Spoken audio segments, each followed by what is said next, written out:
Côte d'Ivoire au bord du basculement quand l'ombre du coup d'État revient hanter la République. Depuis plusieurs jours, des rumeurs persistantes circulent dans les milieux politiques et sécuritaires ivoiriens faisant état de mouvements inhabituels au sein de certaines unités militaires. Si les autorités appellent au calme et démentent toute menace contre les institutions, ces informations ravivent un souvenir douloureux.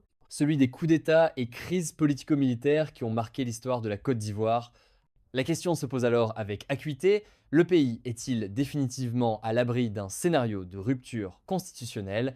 Abonnez-vous pour suivre nos analyses politiques, décryptage sécuritaire et chroniques sur l'actualité africaine, une lecture indépendante pour comprendre les dynamiques du pouvoir et de l'histoire. Selon plusieurs sources proches des milieux militaires, une tentative de déstabilisation des institutions aurait été envisagée par un groupe restreint d'officiers mécontents. Les revendications porteraient notamment sur la gestion des carrières, les disparités de traitement au sein des forces armées et la marginalisation de certains anciens combattants intégrés après la crise post-électorale.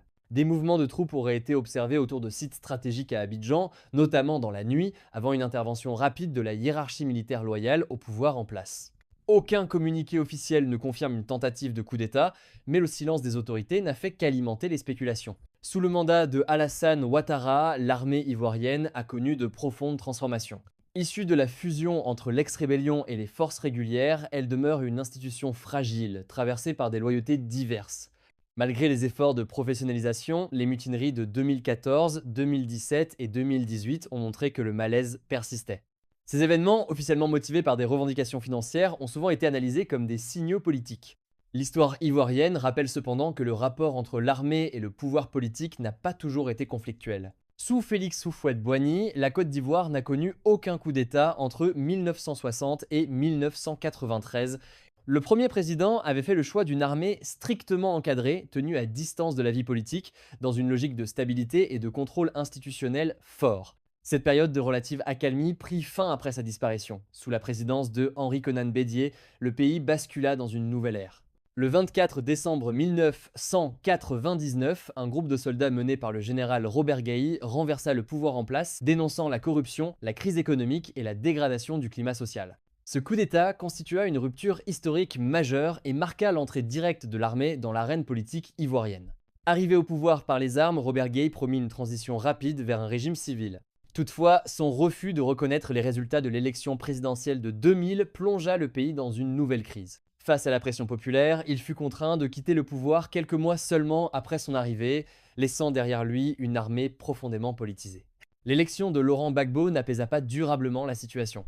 En septembre 2002, une tentative de coup d'État se transforma en rébellion armée, divisant la Côte d'Ivoire en deux pendant près d'une décennie. Le pays entra alors dans une période de guerre larvée, marquée par l'affaiblissement de l'État, la fragmentation de l'armée et la multiplication des acteurs armés. Les tensions actuelles rappellent ainsi une constante ivoirienne. Chaque crise politique majeure s'est accompagnée d'un malaise militaire.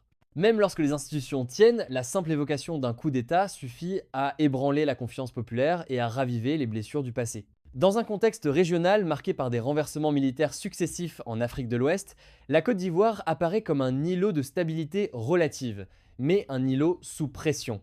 Les événements récents, qu'ils relèvent de rumeurs, de tentatives avortées ou de simples signaux d'alerte, rappellent que la stabilité politique ne peut être durable sans une réforme profonde et continue des forces armées.